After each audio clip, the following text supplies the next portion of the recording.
Hi, I'm Brent Stafford, and this is RegWatch by RegulatorWatch.com. As of October 1st, consumers of nicotine vaping products in Canada must grapple with another rise in the cost of living, and this time the increase in costs are not a result of inflation, but of a new federal excise tax. First proposed by the federal Liberal government in 2021, the vaping excise tax was introduced in the 2022 federal budget and passed into law on the 23rd of June this year. The October 1st deadline created enormous challenges for the Canadian vaping industry as it worked to implement a hastily derived framework for the new excise tax, which now applies to all nicotine vaping substances manufactured in Canada or imported for use in Canada.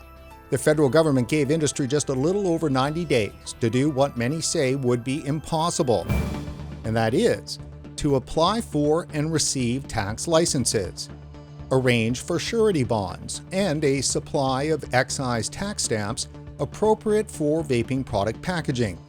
Invest tens of thousands of dollars, if not more, into the purchase of tax stamps. Secure sufferance warehousing to allow for the stamping of imported product, and finally hope and pray that the stamps would arrive in time for domestic manufacturers to stamp products destined for sale starting October 1st. Needless to say, for each of these critical steps, the Canadian vaping industry was met with poor planning and government delays. Joining us today to discuss the tremendous impact that the Canadian government's new federal excise tax is having on the Canadian vaping industry is Darryl Tempest, Executive Director of the Canadian Vaping Association. Darryl, thanks for coming back on the show. Thanks for having me, Brent. Well, right off the top here, Darryl, please describe for us what exactly has happened to the Canadian vaping market as of October 1st. Well, I think your intro did great justice to the challenges that the industry faces. So the first is the unknown. So you talked about Royal Assent coming on board. So that 90 days to onboard the regime, the pressure wasn't only on us, it was on the infrastructure of the government to be able to supply all of those tools that you had spoke about to serve an industry that at end user, at consumer, is a little over $2 billion. The other thing that's interesting in terms of the regimes is that Canada has a sole source in order to produce these stamps. It's called Canadian Banknote. It's a private company here in Canada. So our stamps that were destined for us are also very similar to those that are coming from cannabis. So what you're having is great amount of unattributed demand that they can't track. So they needed data and modeling in order to be able to set the timelines. So if you look at the engagement, and I guess I could say it this way, Brent, I'm not new anymore. I've been around for some time now. But since S5 and bringing vaping products into regulation, true engagement for understanding for government with our industry has never happened. So they have made a lot of assumptions, mostly poor played and poor planned right now on their behalf, just because the tools that they said that they'd have ready for an industry to onboard are not readily available. People, for example, have their licenses but can't seem to log on to the site in order to order their stamps. Now, the longer this continues, after December 31st, no unstamped products can be sold at all. So if we're seeing the amount of delays that we are now, many of the domestic manufacturers in this country will not be able to withstand that. They will not be able to sell their products. So it's going to do one of two things. It's going to shut down Canadian businesses and or open up for those to sell unregulated products, either whether they know it or don't.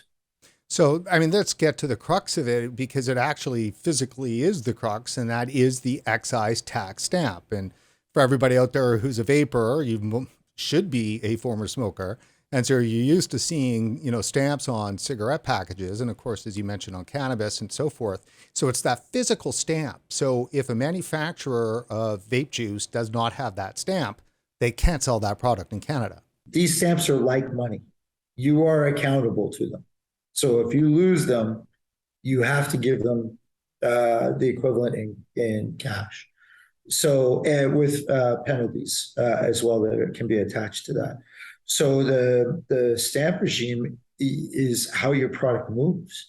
So in our case, when you look at disposables, because I could imagine that more than a few of your viewers would use disposables. Well, you got to get those stamps to China, get them to stamp it there when you order your million or 2 million units, whatever your order looks like. There's also Chinese New Year. So you don't have the stamps now. You can't get them there in enough time for them to manufacture, stamp. Because one of the things, if you're dealing business with international countries like China, if you give them 5 million stamps, you're giving them $5 million plus fines and penalties. So that has to be secured and understood. Never has a excise tax regime been onboarded on an industry this quickly in history. So not only did it catch the industry scrambling, but the industry isn't even in scramble mode in many cases, Brett, because they haven't got the tools to even start the scramble process. That would be very difficult for any industry. So to be fair to the departments within government that are responsible for implementing a tax like an excise tax, from what I understand, they've been fairly responsive. It's just that even, there wasn't enough time. This happened over the summertime. We're talking about just after 2 years of COVID. We're a government who can't even get passports out. You can't even get through a line at the airport. And they dropped an excise tax onto this industry. And so there was just some impediments for the government not being able to actually really react quickly as well. And that's where a lot of the active conversations are being had, or we hope to have, is this needs to be paused. Everyone needs an equal opportunity as well, because some stamps have shipped. So who picked who gets what stamps? It's almost better now with Chinese New Year to ensure that our domestic manufacturers have their stamps for safe supply. And we've talked about safe supply, you and I, Brent, many a time. But many of your experts have come on the show and talked about that theory and thought processes of safe supply, because that's when you're getting a product that's regulated by the government.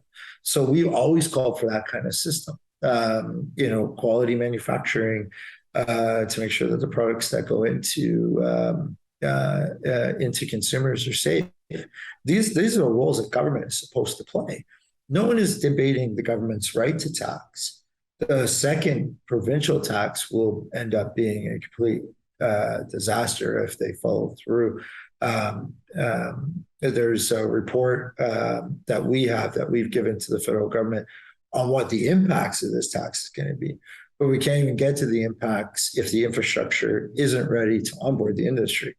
So we need to get the taxation right. We know we're going to be taxed, but this implementation period is not sustainable, not even just on industry's part, but government's inability to deliver. And the folks at CRA, Canadian Banknote, and at Finance, and we're talking on the bureaucratic side, have been open, transparent, talk through the issues with us. They understand it. So there hasn't been a lot of communication between those impacted to bring these products to our market and those who are charged with implementing it, saying that, okay, we can't get you these things.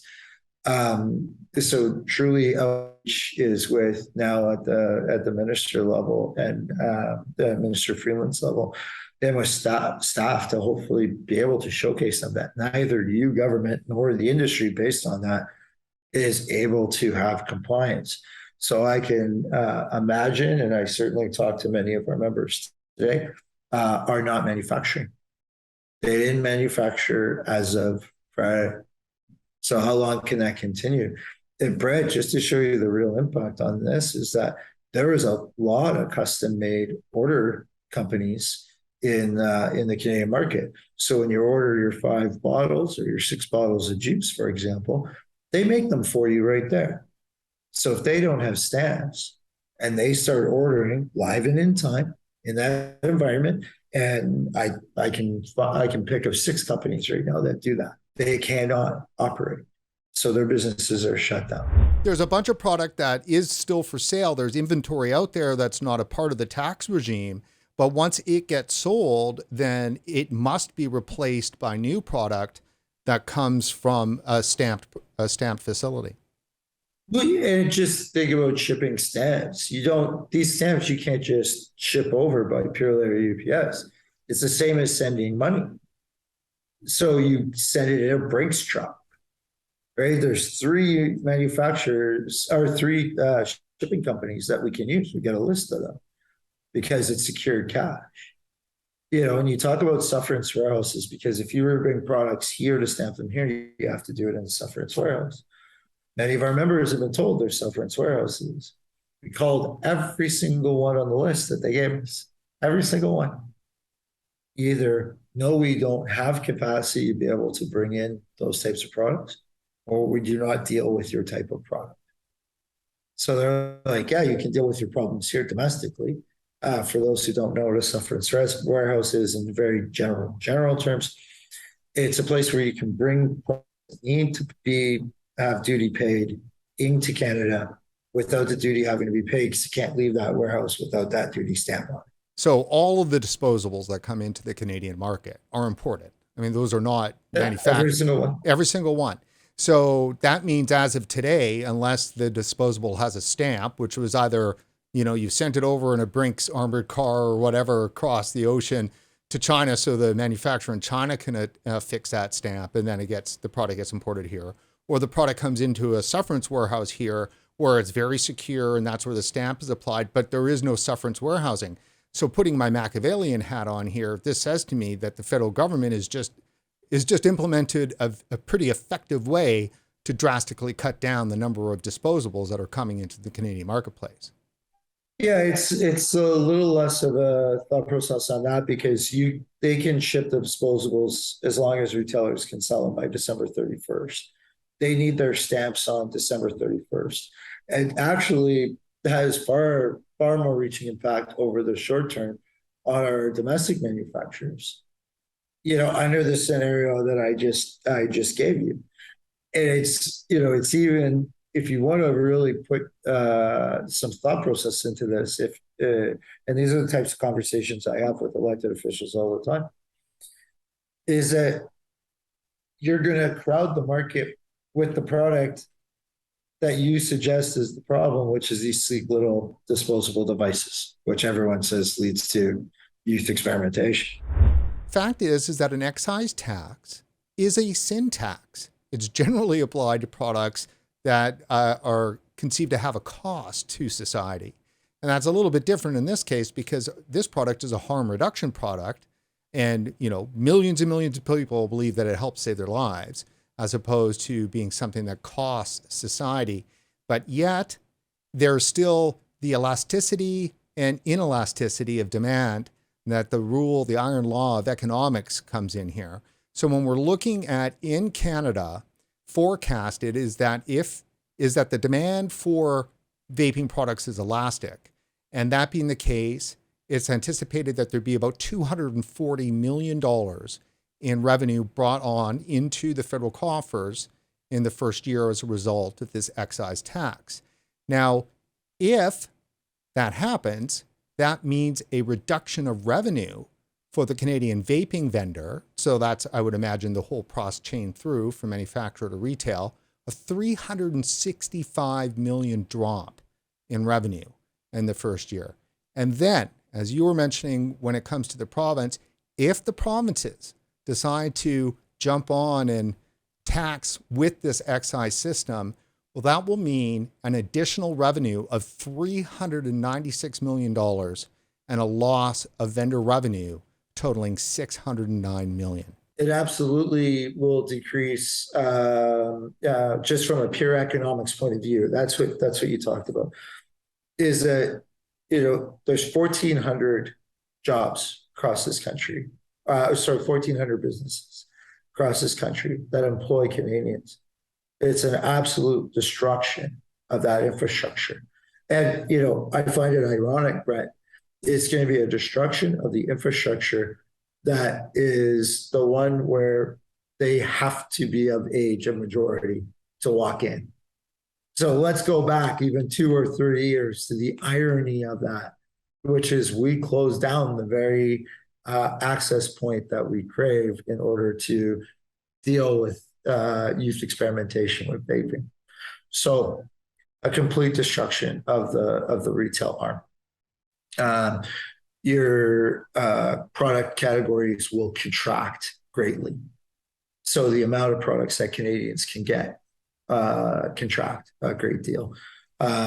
So you would be really, best case scenario, have access to convenience stores and a Vuse or a Juul type product within those channels. But for the independent retailers, for example, that's complete death. The other thing too is like over the short term, what about the revenue they wanted this year? We're trying to give them money. The money they so desperately need through what you just talked about, COVID recovery. You haven't seen big statements from industry in terms of taxation. It's realizing that this is the pathway that we have to go through to make sure that we can serve our customers and survive, to make sure that this category continues to grow. We should be here talking about what would be effective: vaping, gums, hypnosis, jogging, to get the other 4.5 or 4 million smokers in Canada off smoking. That should be the only conversation we're having. But what we're having now is that we can either have a bunch of underground supply, which we have a ton of in Nova Scotia, and we have a ton of growing like wildfire in New Brunswick. They're prepared. The black market is 100% prepared, and these guys are sophisticated. Like, let's look at the illicit cigarette trade, where 30% is illegal. Absolutely where we're heading. So there's 2 parallels that vaping can share with the world. The first parallel is taxes. Smoking rates go up. Nova Scotia is right there. We have the best live data in the world. We don't even need any more. And it was taxes how we figured it out. So smoking goes up, and your black market absolutely thrives. And if you can make millions upon millions of cigarettes, you're sophisticated. Have people come back, people don't get sick, people don't die, there isn't rat poison. I remember that's what I always heard about illegal cigarettes when I was a kid. Oh, they're full of rat poison. Okay. Except for where's the dead people? So apparently not. It's just cancer. And that's the real point. So as we go through this, we need engagement from Freeland's office to pause this, to give the agencies and the bureaucracies support and time in order to onboard the industry all at once, and to make sure that we have safe supply, we don't feed the black market. And the money that you had budgeted, the industry has everything in place in order to give you what you asked the industry for. So if you have 40 million units and you only get 500,000 stamps, even though that seems like a lot, how's 500,000 stamps and no promise for anything else? So we can't even forecast, Brent, that we can confirm with anyone that we will have stamps in February in order to sustain a monthly national need. So the clock is ticking to December 31st. Let's talk a little bit about some unfair competitive situations that would arise, because I would imagine at some point there's going to be some retailers out there that have a lot of stock that was stocked up before October 1st, and some retailers, maybe some very popular flavors that are already sold out. So there'll be a mix of some excise product, even within one store or store to store, a competitive advantage. Well, for sure. If you're shipping your product today from, say, a distributor to a retailer, it has to have a stamp today. So if you have a whole bunch, not everyone is engaged across the country. There's a lot of business owners who don't follow this or even know how to find us, to be quite frank, right? Because it's tough to advertise, so unless you go knock on every single door. But there's going to be a lot of products out there where some people have all kinds of it, but they can only sell it till December 31st. So there will be competitive disadvantages in the market. The other competitive disadvantage is if domestic manufacturers can't make and ship their products, but importers can. So they can ship November 13th without stamps as long as the retailer sells it by December 31st. So that part is uneven as well. So then how many stamps do you ship, and how do you secure it? These are all global supply chain issues. And I don't know if anyone's gone out to buy a car lately, but one of my buddies has waited a year for a car, and I can't find one for my family because I had one car and it was totaled. So if you look at the global supply chain, it's touching every part of us. So this tax, unless they decide to push cigarettes up even more, but then when it comes to disposable income, those with nicotine addictions, a good portion of them are mid to low incomes who can't afford those types of hikes. So we're really preying on more people who are also weakest, which is with addictions. Now, would 3 months of moving the deadline, the Jan 1 deadline, would 3 months make a difference? Well, you're guessing because you're guessing of when all the systems, the computer systems, the stamps are available, that the global supply chain is ready, like specifically China after the Chinese New Year. So those preconditions have to be in place in order to say, yeah, 3 months from there, then we can get it onboarded. So right now, my best guess estimate, I asked for a year, but I think working with government and they're mapping our industry and getting far more involved in understanding it, then I think it's 6 months. I think government still needs another 2 or 3 months to get done what they need to get done. And if we can rely on their completion, then we can most likely get there in 90 days from there. So on some of the great Facebook groups and so forth that are private for vape vendors and so forth, describe for me what the feeling and the mood is amongst the members. I think it's mostly probably what some of the viewers are going to take away from this interview, which is confusion. So some stamps shipped, some didn't. Some people say they're ready to go. Are they really? Am I going to have product? Am I going to have nothing? Am I going to have to lay people off in December because before Christmas for their families because I won't have enough products to get hold of? I mean, these are heavy decisions. One thing about the industry is it really is made up of a lot of small entrepreneurs.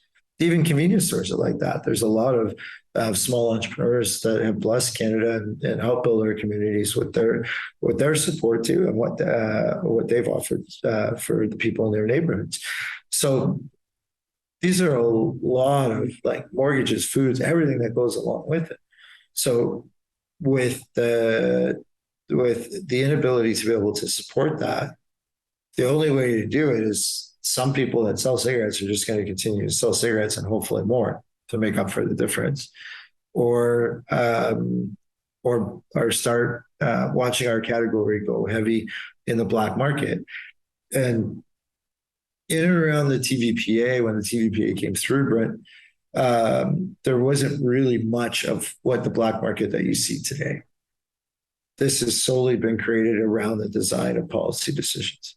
So the black market, and let's call it what it is, criminals, are basing their decisions and their business decisions on the flaws within how the regulations are put together.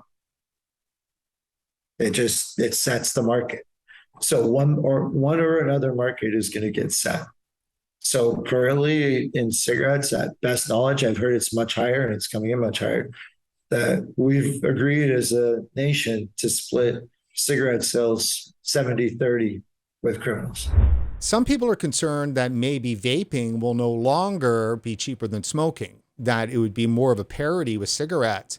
However, I'm not certain about that. Is vaping still going to be cheaper than smoking? I think if you look through it, it's still slightly less than smoking. It will be more than smoking if the provinces double up. I think really what we're trying to get to as part of this process is to talk about relative risk. This product should be taxed on its relative risk or something thereof, recognizing that this will have far less expensive impacts on society. We have to, as an industry, also understand the fact that we are only really to market 10 years old in any sort of scale way.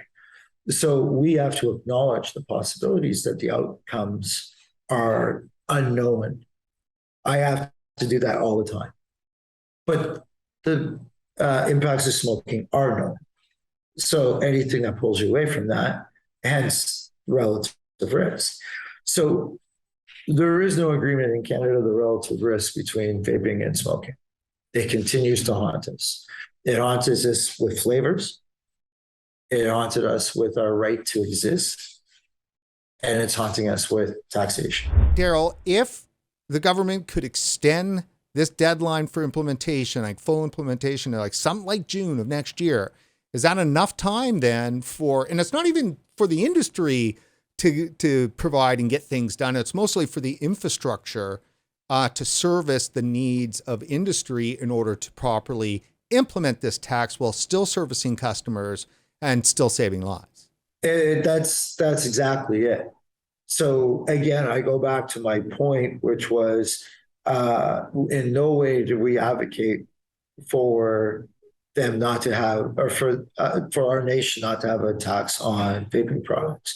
We certainly ask for a far more effective rate to meet the objectives.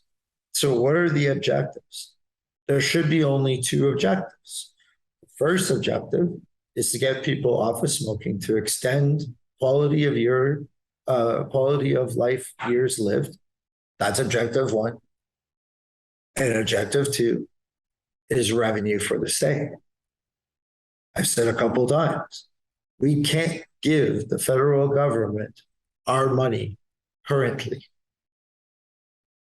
to get our stamps, to sell products, to deliver on their commitments in their budget. So that's the two objectives. And whatever is successful in meeting those objectives makes for good policy. We've seen a lot of talk about taxation and what it's going to do and how the money's going to be deployed. Because I think it's a great idea to tax a product where you can take those dollars that you tax and put it in things like enforcement. Let's go after the people that are breaking the law. What I would say to finance is this. If I'm imagining I'm in their seat, is they made a lot of assumptions of what this industry is because they were put under the gun, because cannabis only deals, for example, mostly with domestic producers.